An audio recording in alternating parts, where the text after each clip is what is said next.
Bisan pa man, pag-plead guilty ni kanhi Bohol board member Niño Boniel sa kasong pagpatay siyang asawang si kanhi Bien Unido Mayor Gisela Boniel apan dili kini kasiguruhan nga makagawas siya sa labing daling panahon kay may gi-atubang pa kini og laing kaso. Siluan Merondina sa report. Resounding success for the prosecution in this case.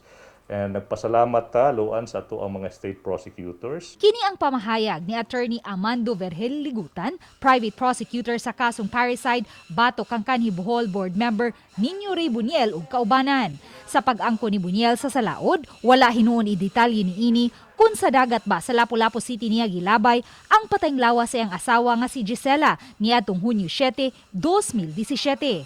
Lakip sa miangkon sa krimen, agupat niya kag ikatahong mga kauban nga sila si Wilfredo Huilar, Restituto Magonsya, Alan de los Reyes ug laing usa. When they pleaded guilty, it means the prosecution is no longer required to present evidence to prove guilt beyond reasonable doubts of the accused. So while the prosecution was still not even halfway in the presentation of our evidence, the accused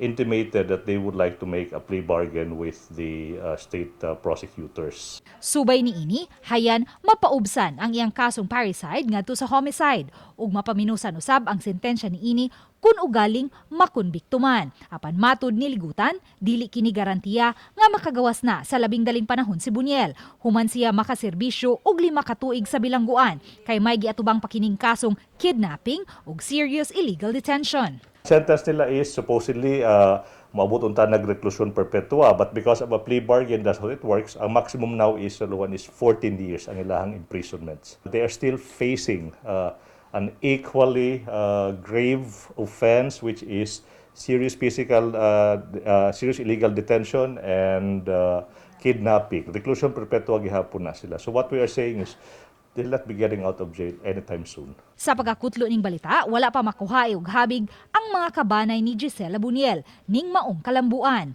Ang Lapu-Lapu City prosecutor nagdumili usab pagluwat og pamahayag kabahin niini. Kahinumduman human ma-file ang maong kaso, gidida na ang Lapu-Lapu City Prosecutor's Office nga direktang makasupervise niini. Kini human may representante sa DOJ Central Office nga maunay mi-supervise niini. Sa pagkakaroon, wala pa'y schedule sa hearing sa kasong kidnapping ug serious illegal detention batok kang Boniel ug sa upat niya ka mga kaubanan nga gidungog karon sa RTC Branch 22 sa Cebu City. Uban ni Marlon Melgazo, Luan Merondina, Balitang Bisdak.